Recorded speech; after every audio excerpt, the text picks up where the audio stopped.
Okay, so now I can hear you. I have a new set of Perfect. headphones. We're good. You can hear me. It's all okay. Yeah, I can hear you. Everything's Perfect. fine. Perfect. Sorry about that, people.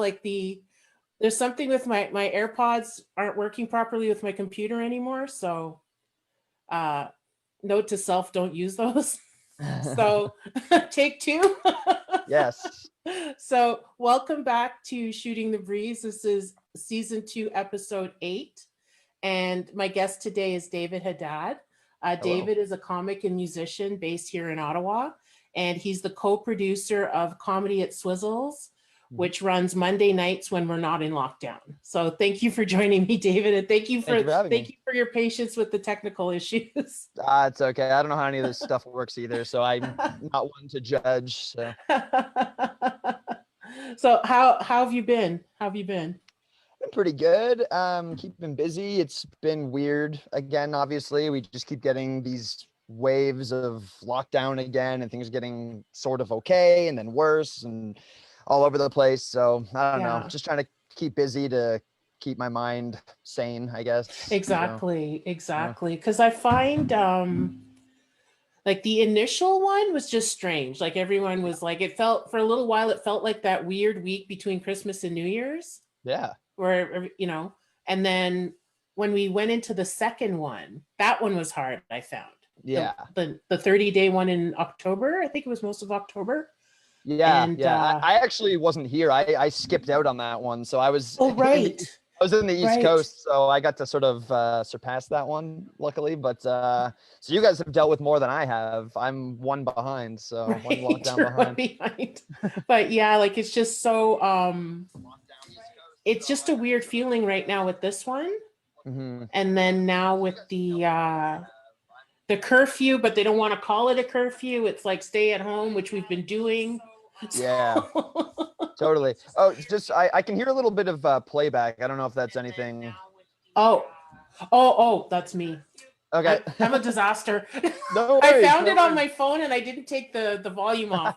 I'm Oh, a okay. mess today. I'm just a big freaking mess today. I Well, don't. I'm just happy it's not me. I always assume I'm doing this stuff, so I'm more Yes, than happy to let you make these little technical fumbles. So it works. yes.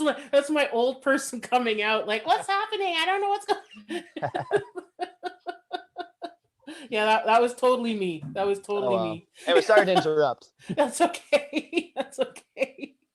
Um, oh, oh yeah, with because now we're in. I think effective tomorrow, effective like Yeah, 12:01 yeah, tomorrow.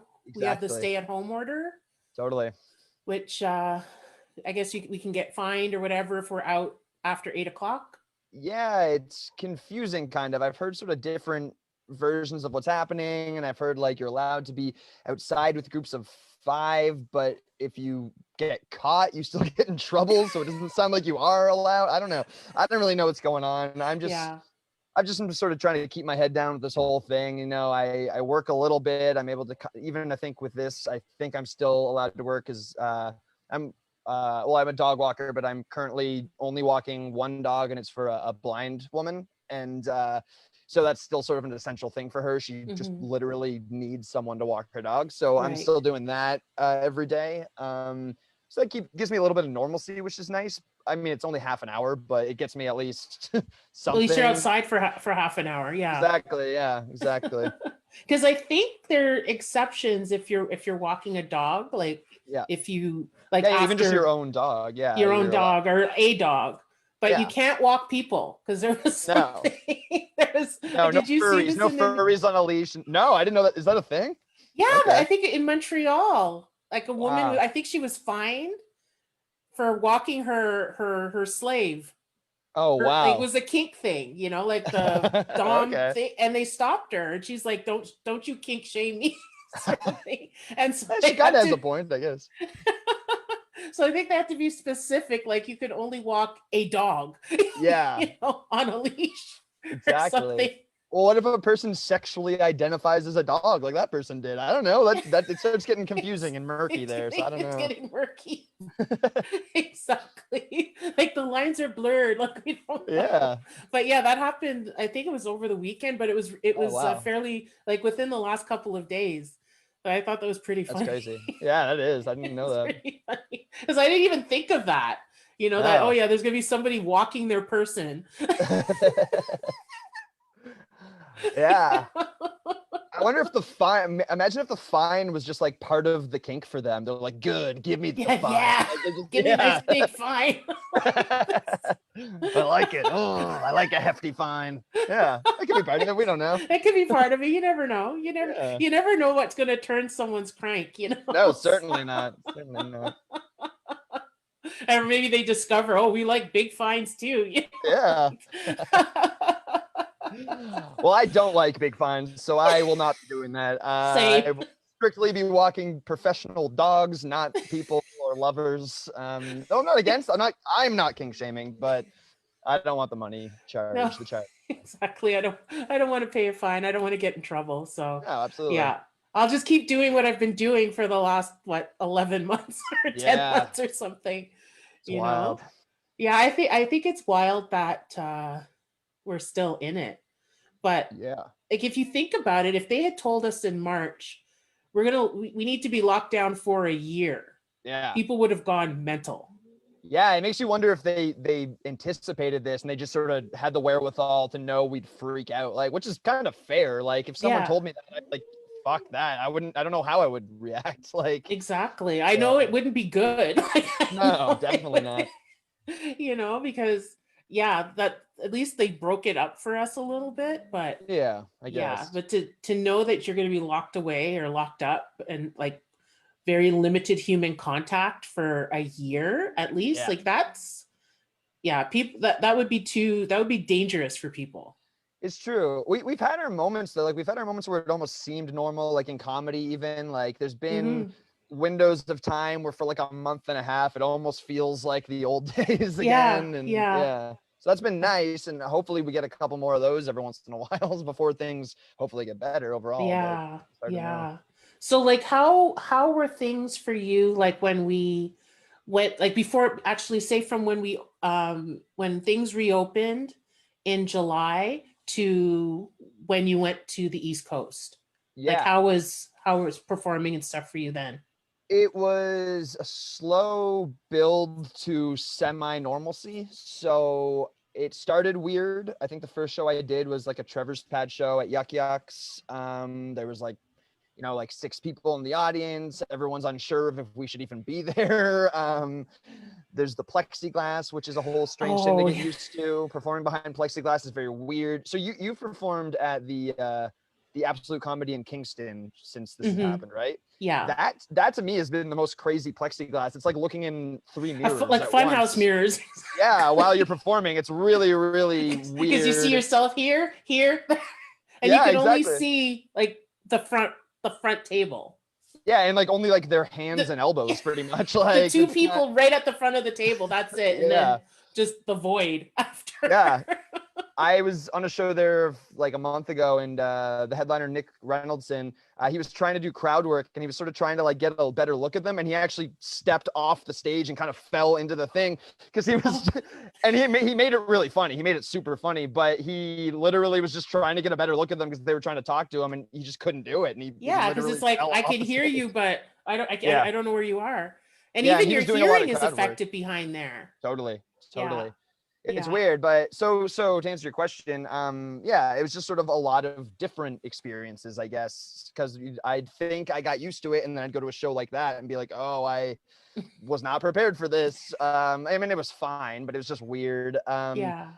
Producing shows was definitely weird because there was like a little bit of pressure of like, oh, I hope I'm not going to make my community sick by being a producer and letting people in. Like, I don't know. I don't want to be the guy that's like, oh yeah, I remember when David Haddad let everybody go perform at Swizzles, and then we all got sick, and like, it literally killed the Ottawa. Yeah, exactly. So I was kind of stressed about that for a little while, but Swizzles was really good with working with us for the precautions and providing things, and they were maybe one of the places I was at where they were the most like concerned, not concerned, but the best at making sure things were done right, because the bartender JP is a bit of a dick. I mean that in the nicest, most loving way. I love that guy. He's a very good friend of mine, but he's really good at being like, hey, fuck you, sit down, get out of there. You're not supposed to be standing. And so he was really good at kind of putting the fear in people, which that made me feel a little more safe, because I knew if someone wasn't following the rules, it'd only be a second before JP saw them and would snap at them. So that was nice and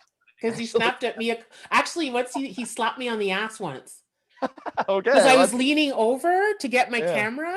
I should have put my mask on. I should have. Yeah. And then I felt someone slap me on the butt, and I just sort of, and I turned, and he's like, I'm sorry. He's like, I shouldn't have done that. I'm sorry, but you got to put your mask on. So I was like, okay. Yeah, that is a weird way of doing that, and probably an HR. Because I was just shocked. Because I was like, no one has touched my ass in a long time, and I was not expecting that. And I was just like, like, who? Yeah. I mean, gay man or not, it's weird to be slapped on the ass randomly out of nowhere. So, exactly. So it caught me totally off guard, and I was like, since then, I'm like masked up. Like, I was just gonna say, you'll never forget to put your mask on. Never forget. So. Exactly. I mean, right or wrong, his method works. So it worked.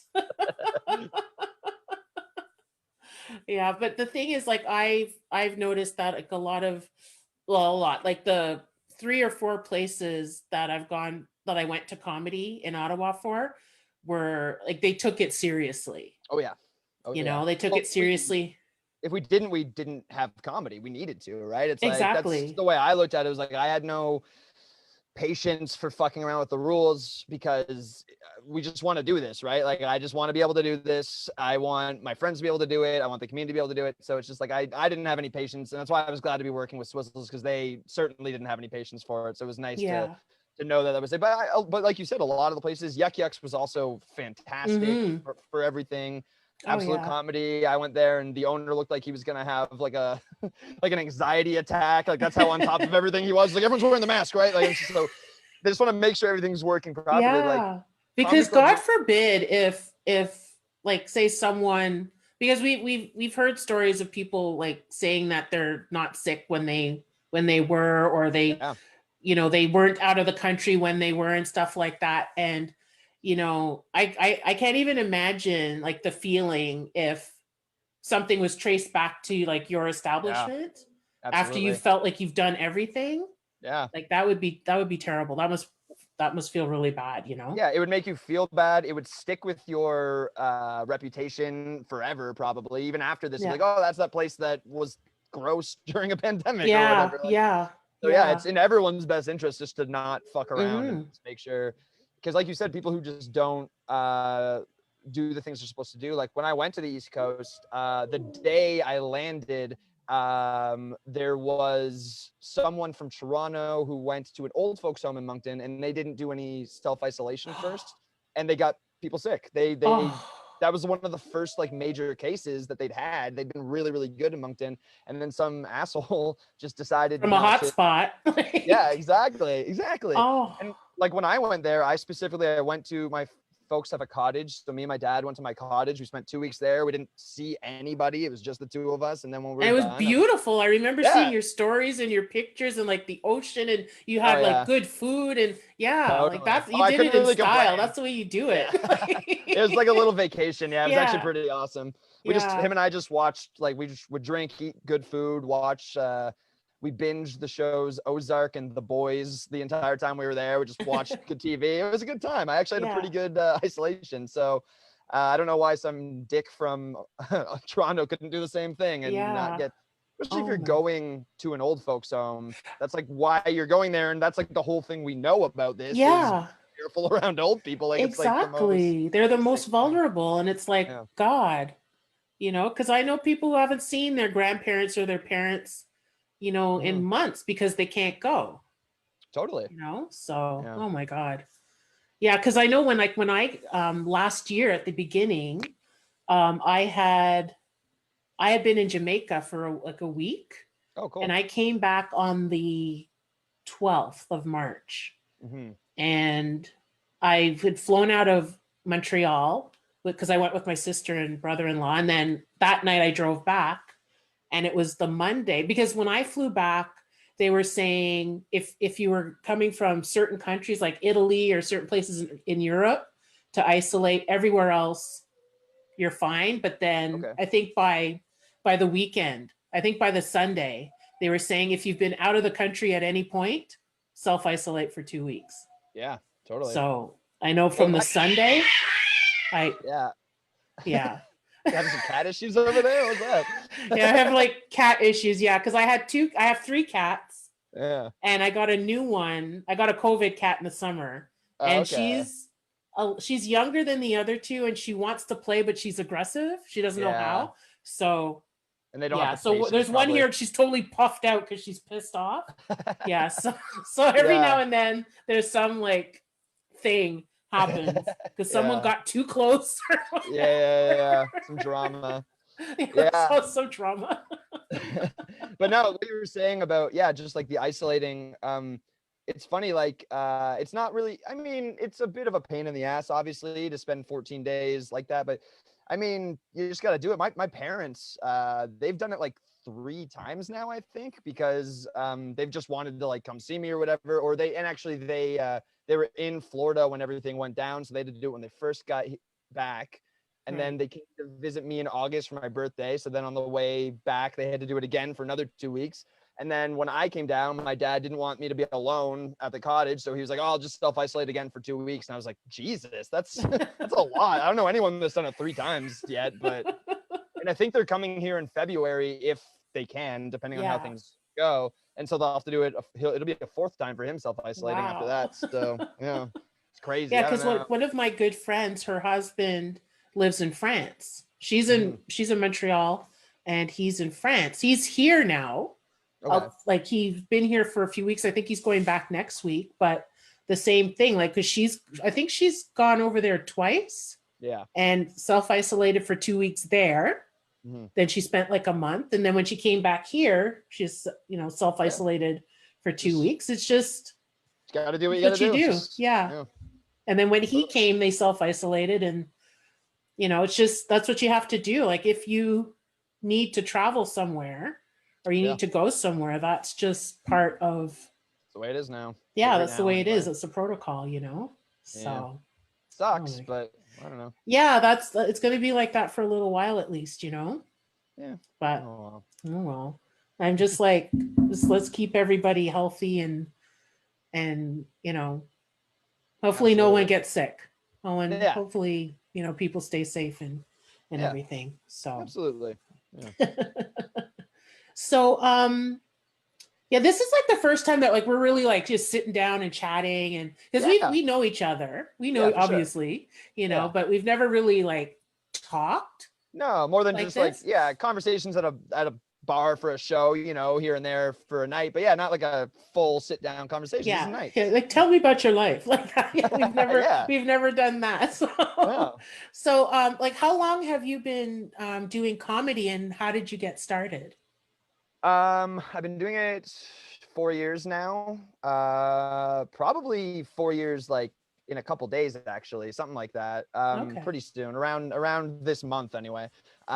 So 4 years. I've always really been into stand-up, a bit of like a comedy nerd. I was just like obsessed with podcasts that were kind of analyzing stand-up and breaking it down for years before I ever did it, which was really helpful when I finally got into it, because I had all these like reference points and kind of tools to use. But I got into it because I was in a script writing program at Algonquin. It was my 3rd year at Algonquin. I'd done 2 years of professional writing, and then I did script writing, and there were 3 comedians in my class. 2 of them aren't here anymore, so I'm not sure if you're familiar with them, but there was Daniel Araya, who actually was producing Swizzles at the time when I met him. And then there's yes, I know him. He's in Toronto now, I think. Yes. I've met him a couple of times when he's come to town. Yeah, he's a cool guy. And then Kennedy Ryan, she's also very awesome and funny. And then she also later was producing Swizzles as well. And then the 3rd person was Andrew Womble, who you know. Yeah, I know Andrew. Yeah. And so he was actually the one that kind of, more than any of them, like I was just excited to be around comedians. Like I hadn't really met anyone that did it yet. I was so obsessed with it. Like literally I was hearing them talking, being like, oh yeah, like I was at an open mic the other night. Like I just want to start leaning into crowd work, and just hearing like sentences like that got me like all excited because I was like, oh, it's real. People are doing this. Yeah. I was like, I've heard of this. I've heard of crowd work. Like I know what that things like is. that. Yeah. So I got really excited. And then Andrew was sort of the one who pushed me a little bit, which getting to know him like throughout the years, I don't think it's like he didn't like see anything in me. I think he just sort of likes pushing people into comedy and seeing what happens a little bit. Is my because I remember him asking me, he was like, oh, what are your premises you're gonna do? Because I signed up for a Yuck Yucks open mic. And he was like, what are you going to do? Run it by me. And I had this like weird instinct to not run it by him. And I didn't. And now 4 years later, knowing him very well, it was the right instinct. I run jokes by him all the time now, like kind of knowing what I'm talking about. And he'll just look at me like dead in the eyes. It never feels good. So I think doing that before my first set wouldn't have been a wise choice. But that being said, he was very helpful in showing me the ropes of like how to find shows, how to sign up for Swizzles, how to get into the Ottawa comedy community page and sort of find shows. So, and then after that, it was just sort of, I just got obsessed instantly. So that's kind of when I find a creative pursuit that I'm into, I get pretty like locked in. So yeah, that's pretty much what happened. And I kind of just been running with it as much as I can since. Cool. So, yeah. Cool. And how did you inherit Swizzles? Like, how long have you been co-producing that? Yeah, that was so since I started comedy, like I'm probably the 6th producer since I started comedy of Swizzles. Really? I think something like that. So I inherited the spot from Adrian Brown. And he was just a comic. He was doing it with Kennedy Ryan. They were producing together. I think that's who I inherited it from. Anyway, he stopped doing it and he suggested me, and JP liked me, so they agreed to give it to me. And I was working with Mike Tamafi for a little bit doing it, and then he stepped back, and now I'm with Sophie Hayes. So yeah, there's been a lot of us. Like that show has had quite a few producers. But, Wow. yeah. But yeah, because Swizzles is one of my favorite spots. Oh yeah, I was really happy to get involved with it because it was like a place that made me very comfortable with comedy, and like I really worked out a lot of my shit there and started kind of figuring things out. Like that was the place where I started getting more spots more regularly and given like slightly little chances. So it was really nice. And then when I was able to get that, I was like, okay, well, I love this room, so I can sort of try to bring that love to the shows I produce, hopefully. Yeah. So, yeah. No, it's one of my favorite because I think Swizzles was my very first spot that I got, that I put like spot and then got it, and I was like, ah! And I know I hit that anniversary recently. I think that was sometime in December, I think. Yeah. Was my first time. I think that was my first time at Swizzles, but I love it. Did you get your first hosting there? Or did you host at Poor Boy first? I know. No, I hosted at Poor Boy first and then Swizzles. Okay, yeah, so I was a little more seasoned when I got to Swizzles. Yes. So I can't claim all your anniversaries or whatever, unfortunately. Yeah, I did Poor Boy first the Thursday, and then the following Monday I did Swizzles. Yeah. Okay, cool. Yeah, and that was fun. But no, it was like a nice full circle for me, because I remember going to Swizzles just to check it out, because I was like, oh, I don't know what to expect, and just to see the show. And I remember that Andrew was hosting. Oh no. That night. I remember Andrew was hosting. I remember Kia was there. Okay. I remember seeing you. Andrew was hosting, and I remember Kia. Okay, cool. And I don't remember who else was there. Yeah. And then I went back maybe like a couple of weeks later when I had my spot, and I was like, and that's where I met Tavis that night. I think I met Tom Hills that night. Yeah. Cool. So yeah, no, it's funny. I was just thinking today about how, so since lockdown and like all these different phases of it and all this stuff, there's been a lot of an influx of new comics, I've noticed. Yeah. And like there always is, but it's more noticeable because a lot of more regular comics from the last couple of years have sort of stepped back because of like families or just not feeling comfortable. And it's so weird to me that a lot of the comics right now that are very active don't even know who like Tavis Maplesden is, or like Jennifer Whiteford, or like these people who, Yeah, like, when I was doing comedy, I was like, oh, these are like my favorite people and the funniest people in the city. And it's just sort of exactly. weird that there's like this weird kind of overlap right now where when things get back to normal, there's going to be a bunch of like groups of comics that don't even know each other. It's going to be really It's interesting. true. Yeah. Yeah, yeah. And I know in a couple of yeah, in the next couple of weeks, I'm speaking to two comics that started during the pandemic, because I'd really like Okay. to hear that perspective of, Yeah. you Totally. started during a plague. Like, what's that like? Yeah, Sort of exactly. thing. Because Yeah. they've never had like their full house or their sold out shows are 40 or 50 people. Yeah. Like Yeah. they've never seen Yuck Yucks fill to capacity or anything like Yeah. that, you know? Yeah, like I've seen like yeah, Yuck Yucks before the lockdown. Like there's been times where I've gone there and I can't stay. Like they're like literally it's a fire. You can't even hang out in the green Yeah. room. It's like a fire code. There's just no room for You're like anybody. against the wall. Yeah, exactly. And it's amazing because if you're performing on one of those shows, it's one of the most fun shows you'll ever Oh, for do. sure. For So sure. yeah, it's Yeah. weird. And it's so weird how that's kind of like like readjusted where now I'm like, oh, 30 people? Fuck yeah. Like, Yeah. like, yeah, It's true. it's so weird, but yeah. It's true. It's like, because I remember the first time stepping, I think the first club I stepped into, like when things reopened, was Absolute Kingston. I went to Kingston to see, because two friends were Yeah. performing, and it felt so weird. It was like empty. Yeah. People came out and stuff, but like with tables far apart and everything, Yeah. but then that just became normal, you Well, yeah, know? the last club show I did was Kingston Absolute, like, I don't know, probably 3 weeks ago, some last month. And there was maybe 5 people there. Like it was besides comics, it was a handful of comics, and then some of the local people came out, but like there was Mm.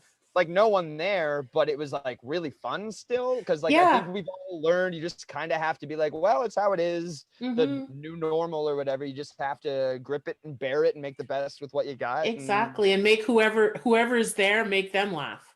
totally, totally. Whoever's I there, agree. make them laugh. But yeah, no, it's because I remembered when I spoke with Dylan, one of our things was like, how are we going to feel like when things open up again, like when there's no plexiglass and people, are we going to be like, back the fuck up, like you're too close, Yeah. like, like how is that going to be? First You show of know? no plexiglass. I'm just gonna go on stage and do raspberries the whole time and just see how people like that. They won't See like the it. reactions. Yeah, Exactly. exactly.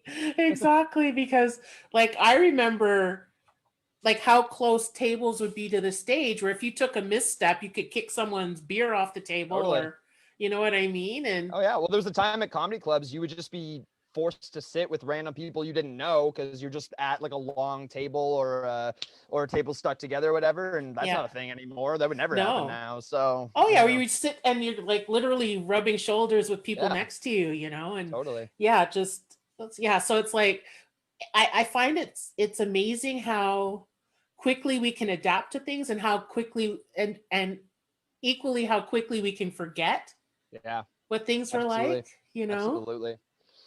Because Yeah, right now I think if like I don't know if I'm anywhere now and I see like more than four people together, I'm like, whoa. You know yeah. what I mean?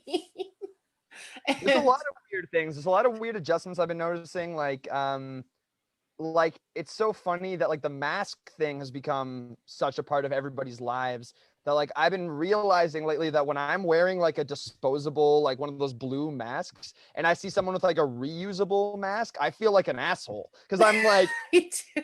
oh, I'm not committing as hard to solving the problem as this person. And I feel like they're judging me. So they're like, oh, you can't wash your mask. You can't pay $2 extra for a mask with vampire fangs on it or whatever. Like I don't know. So it's just weird that that's become like a new normal thing. Like It's it's really true. strange.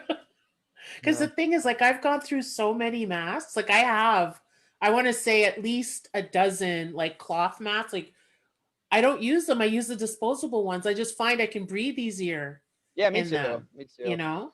But then I also feel like disposable, like that shouldn't be left up to me. Like my interpretation of when something's ready to be thrown away is like maybe different than like a medical professional's. So I don't know.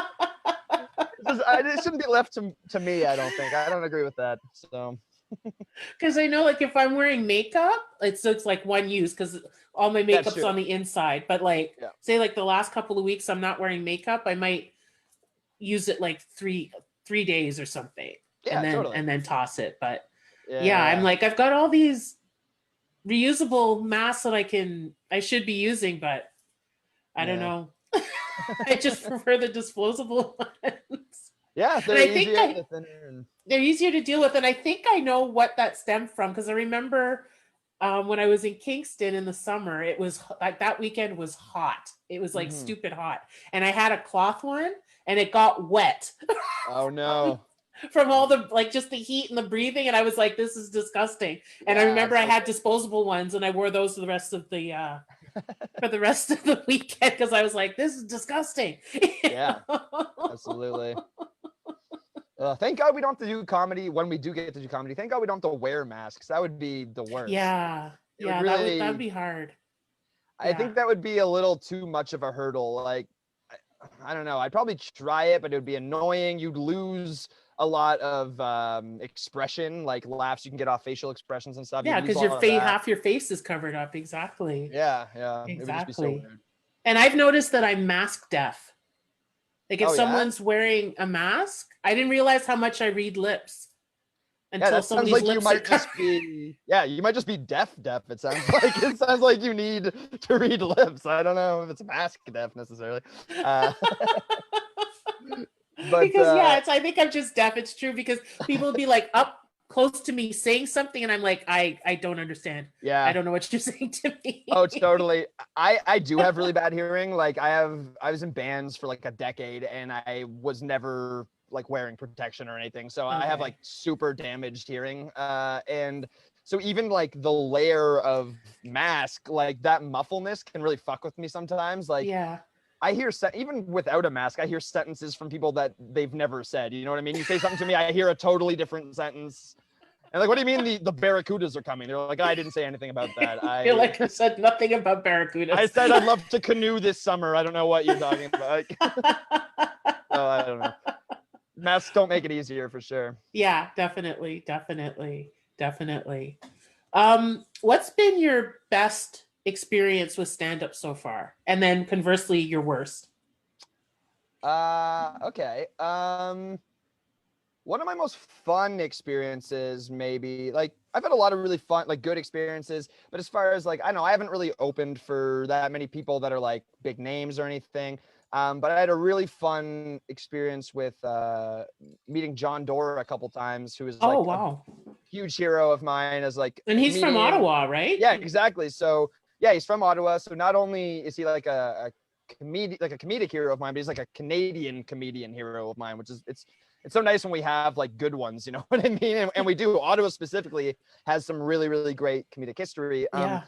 But John Doerr, I was at Yuck Yucks one night for a new talent showcase, and I was just on the show. I just had like an 8-minute spot or something. And at the very last second, the host dropped out. And then Chris Boris asked me, he was like, do you want to host? And I was like, sure. Like the show was starting in like 3 minutes. Like it was like such crunch time. I was like, okay, let me just readjust everything I was going to do in my head very quickly. But okay, whatever, I'll do it. And then Mike Tamafi was like, so-and-so said I could host now. And so him and I were like sort of arguing about it. And then from behind us, John Doerr, just who was going to be on the show, stepped up and she said, well, can I host? And me and Mike were like, yeah, that's hilarious. Like, yeah, Okay. yeah, you should be the headliner of the show and you already aren't. But yeah, you can host this like 14-person open mic, basically. Like, go for it. And so it was really cool, like, because I saw him earlier that night and I was like, that's fucking John Doerr. And I was like, okay, I have to deal with that. Let's not be a weirdo about it, because I just love him so much.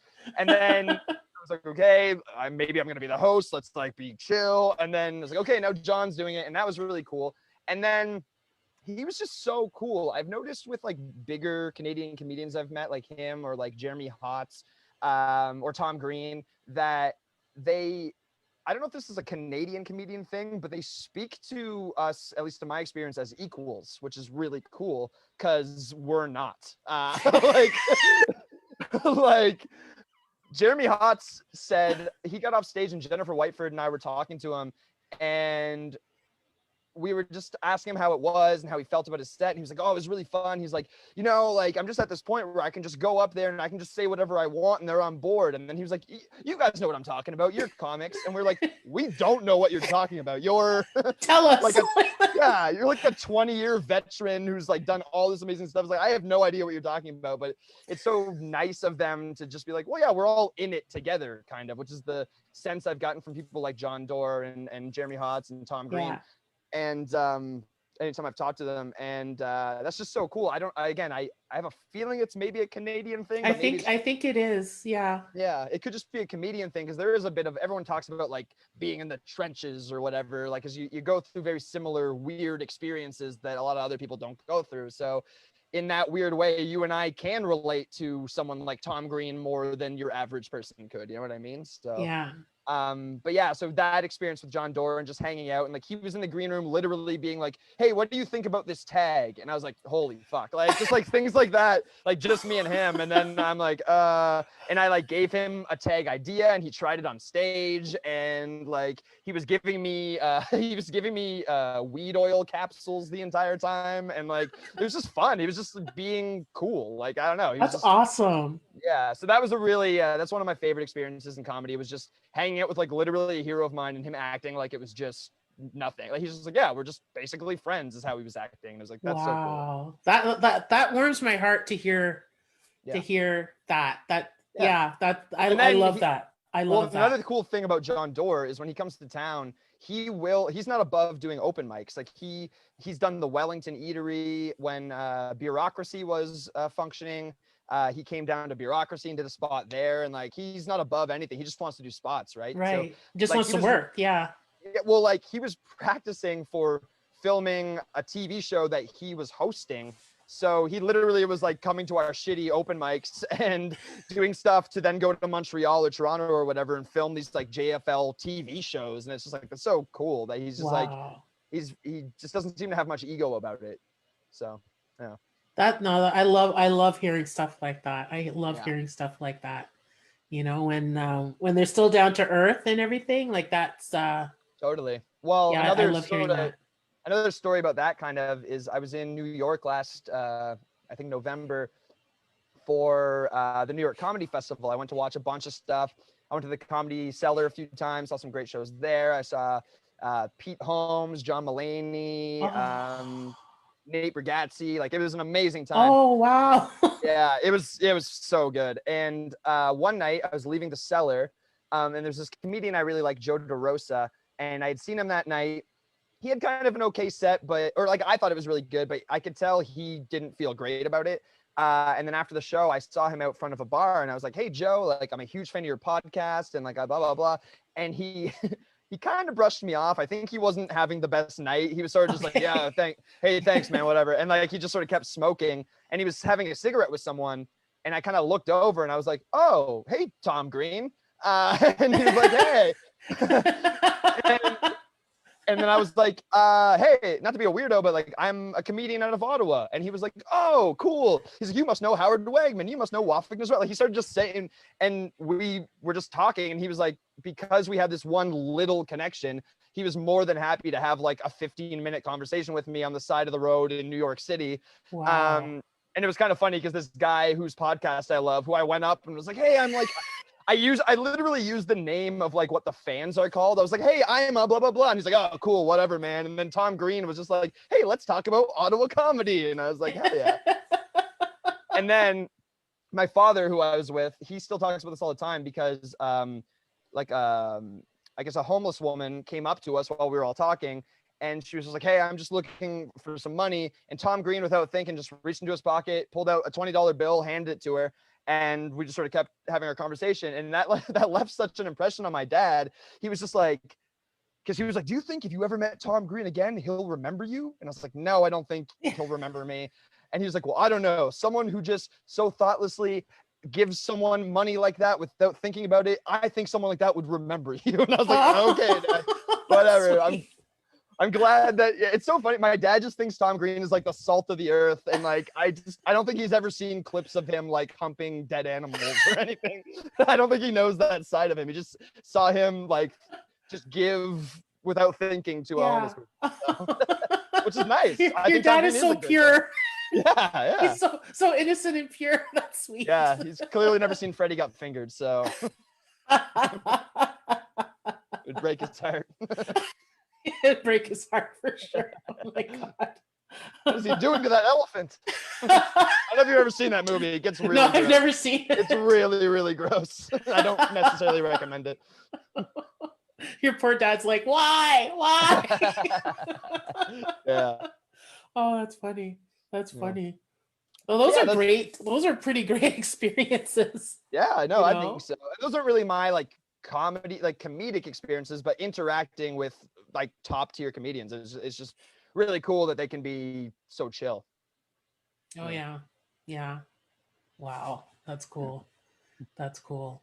So what's been your worst experience? I don't know. I don't know if I can think of like an exact worst. I mean, I've just had like, you know, your bombs or whatever, where a lot of it was early on, a lot of like shows where you don't necessarily know what you're getting into, because early on you're kind of like, oh, you're being ambitious. You're going to do every single show that comes your way until you learn to be a little selective. Like you need to be a little selective. Not like exclusive, but every once in a while. Yeah. But it's hard to tell because like, yeah, if you don't know. Yeah, because a show could sound weird, like a place in Ottawa, like Meow That's Hot. If you're like, oh, we got this show at a hot sauce cafe, you'd be like, well, that sounds fucking stupid. What is that? But it's a great show. It's a really fun is. It's a lot of fun and good food and great hot sauce. Oh, absolutely. I'm not shitting on them. I love. I thought I usually have a bottle of the hot sauce next to my bed for whatever reason. I was gonna show it, but I don't have it right now. The Bengal Burn. It's my favorite flavor. Berry hot sauce. It's very good. Now That's Hot. Check it out. But anyway, so yeah, you don't always know what shows are gonna be what. So you know, just like random bombs and like shows where you're like, oh, the audience had no idea a show was gonna happen. Those are always the worst ones, where it's like. And when I was a musician, I would do those type of shows too, where you're playing like in front of the TV of the hockey game that they're there to watch, and they're like, we don't want what you're doing. They're like, move. Yeah, exactly. And I've done that in comedy. I've done that in music. I did a show really early on. This was the show that made me realize you have to at least look into what the show is like.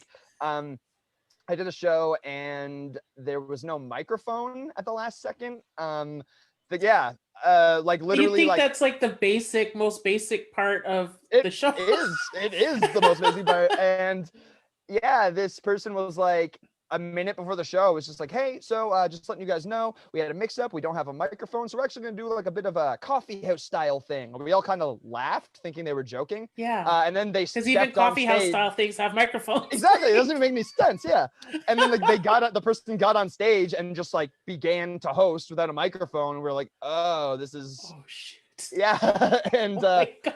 actually, you know, Dawn Zanklin was on that show too, if you ever want to ask her about that. So okay. I just remembered she was on that show with me. It was pretty early for her too, I think. But yeah, and it was fine. It was like whatever.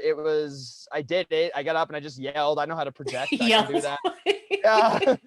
But it was weird, and it wasn't that good of a show as far as an audience anyway. So that was one where it's always kind of stuck with me with like, oh yeah, I remember that time you just got on stage, scream your set. Yeah, you just loud. Pretty much. You just yelled your set. Yeah, and I was only a couple months in anyway, so it's not like I really was like finessed or knew what I was doing either. So I'm sure even if I had a microphone, I don't know how good it would have been, but yeah. So whatever. But so that's one that always kind of stands out to me. Oh my God, that's crazy! Like no microphone, because you think, okay, I've been at places where there's no stage. You know, it's like move a few tables tables around and stuff like that. Maybe no lighting or something, but Yeah, always a totally. microphone Oh, at absolutely. the very least. Totally. It's funny though, because it really shows comics will do any show though. Like as far as most comics I know, like a lot of people maybe who aren't comics or who hear about that would be like, oh, well, as soon as I hear there's no mic, I'll probably just leave. But all of us are just like, well, shit, I guess I'm going to project today. Like we just sort of grip it and bear it and figure it out. Yeah. I mean, I've been in so many shows where like all of a sudden something pops up that makes it not really the most ideal situation. You're like, well, I guess this will just be one of those. And you just exactly. get to the other side and hope the next show is better. So, Exactly. Yeah. Oh my goodness. Um, when you're on stage, do you like, are there any things that are off limits to you? Like any topics or subjects or anything that like you would absolutely not bring to the stage? I don't know. I don't know. I would probably discuss any topic, but it's I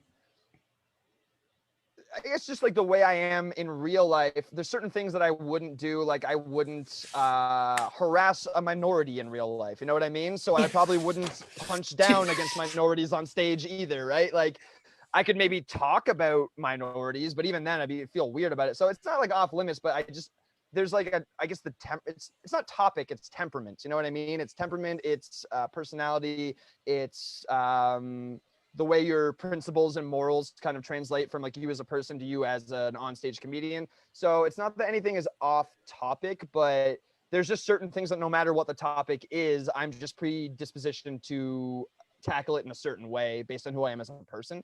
Right. So I think I wouldn't shy away from any topic, but my take could be reserved depending on what my personal principles or morals are in that situation, I guess. Yeah. Okay. Yeah. That makes sense. That makes total sense. Mm-hmm.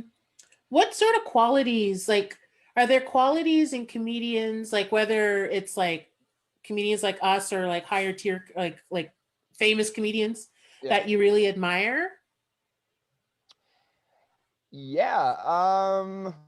I just like fun people. I just like, and I like that in any situation, but like a comedian, sometimes it doesn't even matter if you're funny as long as you're like just a good hang almost. You know what I mean? Like that's like I'd rather hang out with a bad comedian who's a good person than a good comedian who's a bad person, right? Yeah, so definitely. Definitely. Definitely. And like there's been times in my life where I'm like friends with someone, I'm like, God, I hope they get better at comedy because I just really like this person.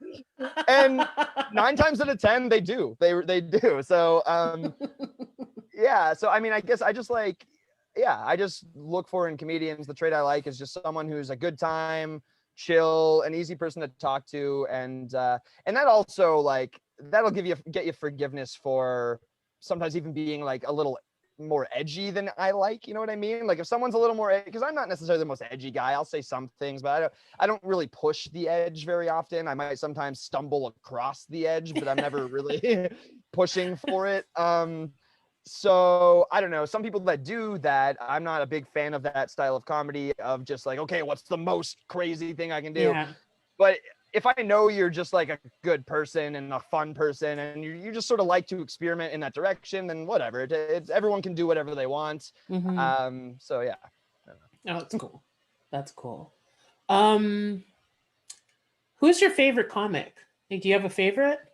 John Mulaney for sure. John Mulaney? Yeah, he's good. Yeah. He's really good. I have a lot of sort of different types of favorite comics, but John Mulaney to me is like, if you bought like a doll of a comedian, like it would just look like him, I think. You know what I mean? Like an out of the box suit, microphone, nice haircut. Like he just looks to me, he's like the modern version of what comedy has been forever, sort of. Like I just picture him as like he's like a Carson comedian or something, like something that would be on I don't know. He's very traditional while still being modern. It's weird. Yeah. I really like that. Yeah, I really like him too. He's funny.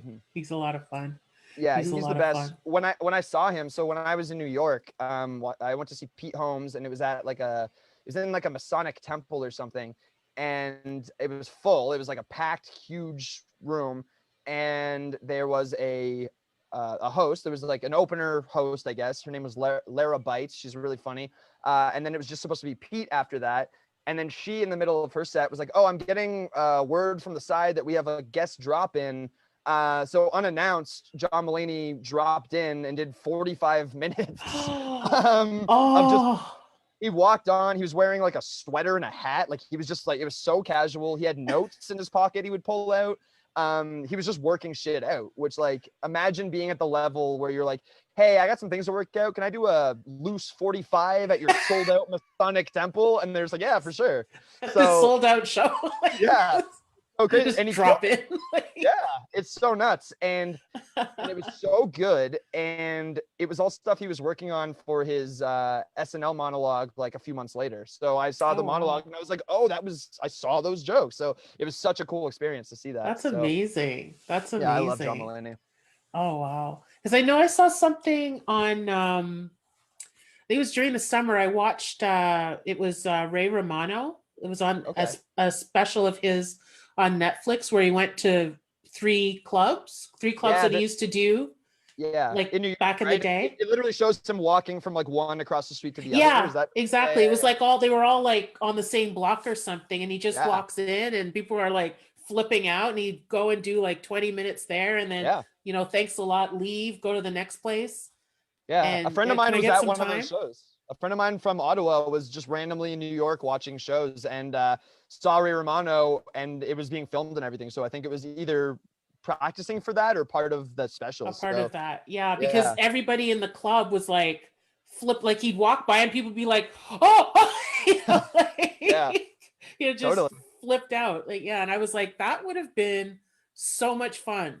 Yeah, to be there, that you're thinking you're gonna see like whoever you bought your ticket to see, and then like some superstar walks in and just does time, and you're like, "Holy shit!" I think that's pretty common in places like New York and LA. Yeah. I think you'll so too. Just sort of happen upon that stuff. Like I've heard of that happening with like. I think my dad told me a story about his friend was in New York and just went to a random open mic, and then eventually Jerry Seinfeld fucking showed up randomly and did a whole thing. And yeah, so you never know in New York. It's a really I'd be place. Like, take all the time you want. Yeah, absolutely. Knock yourself out. Yeah. Oh my goodness. Okay, well we're winding down right now, so I'd like to ask you like just some. This has all been fun. But I just want to ask you like a couple like crazy questions. Sure. So pick a number from 1 to 62. 33. 33? Okay. Yeah. So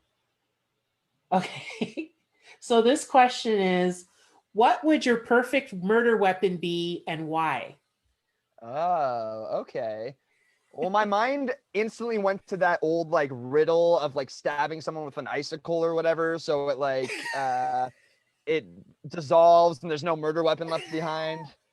But I don't know. That's not really in my heart. That's just I don't know. Yeah, you have to do it in the winter. Yeah, exactly. It's really weather dependent. I don't know. Wow, this question is like a trap because if I answer it too well, it makes me seem like a fucked person. It's like he answered that so easily. Yeah. Okay, can I answer this with something that someone told me when I was a kid, how they would murder somebody? Yeah, sure. Okay, so when I was 16, I worked at a gas station, a convenience store. It was a convenience store, and my manager was like, I don't know, probably in his like mid to late 20s. He was like a stoner guy, like long, greasy hair. He kind of just looked like me, I guess. And he was cool and he was funny and he was always teaching me about like drugs and like cool music and stuff. But I remember one day he just sort of randomly told me, he's like, "You know what I would do if I ever caught a pedophile?" And I was like, no, what would you do if you caught a pedophile? He was like, "Oh, I would chain them up in my basement." And he's like, and this, by the way, this gets kind of uncomfortable. So just to let you know, this gets kind of disturbing. Okay. He's like, we'll do a palate cleanser after. That's exactly. He's like, I would chain them up. And he's like, and I would slit in between their fingers and little cuts on their fingers. He's like, and then I would rub poop into those cuts. He's like, because that over time will dissolve your skin and bones. He's like, I would do that every day, once a day, until they slowly were rotted away from feces. So I'm sorry, by the way, for that answer. Wow. But that stuck with me. I was. Of course, I would. Yeah. Because you're like, note to self, don't piss this guy off. Yeah, exactly. Also, how does he know that that's what happened? Like, I don't know where he learned that. But anyway, he told me that. I was 16 years old and he was my boss. And I was like, okay, cool, man. Because that's very specific. That is very deliberate.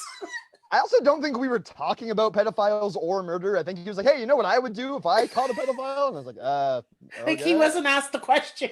No, it was just a thing that he wanted to talk about for some reason. I don't know. Oh my God. Wow. Yeah. So it stuck with me, and now I've shared it with the internet. So now we're all like, yeah. As I was telling that, I was like, this isn't going to make anyone feel good. I don't know why I'm telling just all this is going to do is make people uncomfortable. How about we do another one as a palate cleanser? Sure. Okay, so pick another number. Let's do 24. 24? Okay. If Hollywood made a movie about your life, who would you like to see play the lead role as you? I've been told that I look kind of like Adam Driver. Who I've also been told is kind of an ugly man. So I don't know how I feel about that. I always get I don't think ugly. you look anything like Adam Driver. Well, thank you, I guess. I mean, I don't find him ugly either. I don't find him ugly either. No, I think he's But you just don't look like him. No, me either. One person told me that. So yeah, I would take it. I think he's a good actor. I think he's like kind of weird. I think he could maybe pick up my weird I have sort of a temperament sometimes that people don't know unless they really know me, that kind of goes from like very chill to suddenly like irrationally passionate in an annoying way, where I'm like, what do you mean you don't like Star Wars? What the fuck are you talking about? Like, I just sort of freak out from 0 to 10. I think he could capture that really well, actually. So yeah, so Adam Driver, I don't care what he looks like. He can do it. He can do the job. Plus, he's in Star Wars. Actually, I'm realizing. So that's about. Yeah, he is. I think he is in Star. I think he's in Star Wars. Yeah, he is. Okay. Kylo Ren. Okay. Yeah. I love I'm a big Star Wars fan. So. Yeah. I remember going to the theater to see Star Wars, like back in like 1980 or whatever, and that's where it ended for me. I was never. Oh, really? Wow. Yeah, I think I might have seen The Empire Strikes Back, but if I did, it was when it came out in the theaters like 100 years ago. Oh, but I just never got into it. I've been trying to get my girlfriend to watch Star Wars recently, and it's been an interesting experience. So it's a lot of. She's like, eh. Yeah. Literally, I was trying to explain her something that happened in The Mandalorian. And I was like, yeah, and I was saying like, oh, this Star Wars stuff and this Star Wars stuff. And she was on her phone and she wasn't listening. And then she just went, yeah, Starbucks is crazy. And I was just like, you're not even fucking listening to me right now. Which is fair, I guess. Starbucks is crazy. And she wasn't joking. Like, she just thought I was talking about Starbucks, so she was not paying attention. Because I probably was going on for a while. She probably tuned out like reasonably. Because all she's hearing is blah rah rah. Yeah. Blah blah baby Yoda. Blah blah Starbucks. Yeah. Exactly. That's so funny. Oh boy. So, well, we've come to the end of our hour, and thank you so much. This was a lot of fun. Yeah, and I'm glad I finally got a chance to do this with you. Is there anything that you want to promote or showcase for our viewers? Like, if you want them to follow you, like your handles on social media? Yeah, I've got a few projects in the works, but nothing I can really fully promote yet, because I don't have any dates nailed down for anything. But yeah, you can follow me at David Haddad Father on Twitter or Instagram. That's my handle on both of those. Instagram, I'll promote stuff and just post stupid stuff, and Twitter is kind of just me and my dumb bullshit half jokes. So half jokes, half like baked thoughts. So if you want any of those, then check that out. David Haddad Father. Well, thank you so much. And when you have stuff to promote, let me know and I'll have you back on. That'd be fantastic. To promote it. Cool. Okay. Thank you Well, very bye much for having everybody. me. Thank you for tuning in. Bye. Do I just Bye. leave? Do you want Thank me to you. leave? Do I just do it? Yeah, you can hang on for a second. I'll just stop the Okay. stream.